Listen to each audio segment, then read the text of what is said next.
अगर स्त्री पत्नी अपने पुत्र प्रेम त्याग कर सके, क्योंकि बहुत कठिन मार्ग है ना, तो माताओं बहनों को रहना बहुत कठिन है, वो अपने पुत्र संतान को त्याग करके रहना कठिन मानती है। अगर वो साथ जाना चाहे तो जा सकती है वानप्रस्थ में, अन्यथा वैसे बहुत कठिन है।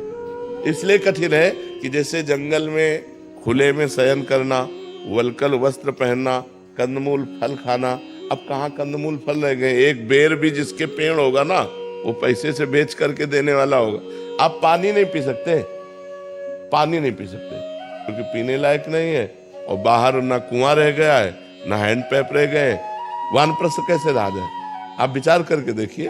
एक जीने के लिए गंगा यमुना के जो पावन जल थे, जिनके पीने मात्र से समस्त पौष्टिकता अपने आप आ जाती थी, क्योंकि पहाड़ों से जंगलों से खुली वायु के द्वारा अब गटर का बड़ा बड़ा नाला जा रहा है। गंगा यमुना का पानी पीकर रह नहीं सकते, कुआं हैंडपैप रह नहीं गए, सरोवर नदी झील है नहीं कि हम पानी पिए। पानी नहीं है अगर पैसा नहीं है तो।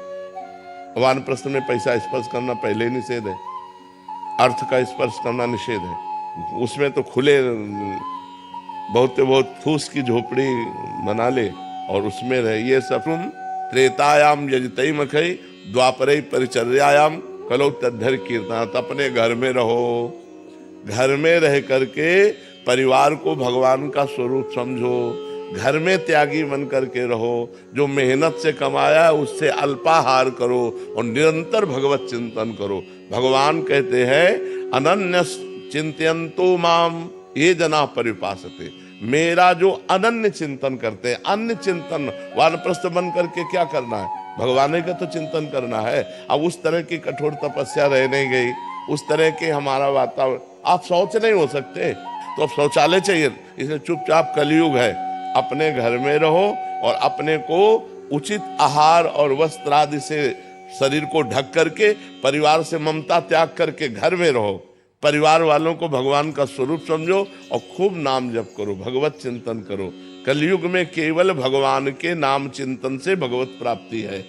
दूसरे जितने साधन है, ये अब मान लो वानप्रस्थ साधन आपका परिपक्व हो जाए तो आपको तप लोक मिलेगा, भगवत प्राप्ति थोड़ी हो जाएगी। तप लोक मिलेगा, महालोक, तपलोक, जनलोक, सत्यलोक, ब्रह्मलोक ये तक बने हुए ना। भगवत प्राप्ति होगी भगवत चिंतन से। वानप्रस्थ बन करके यदि भगवत चिंतन नहीं हुआ, केवल वानप्रस्थ नियमों का पालन हुआ, तो आपको तप लोक की प्राप्ति होगी, भगवत प्राप्ति नहीं। भगवत प्राप्ति तो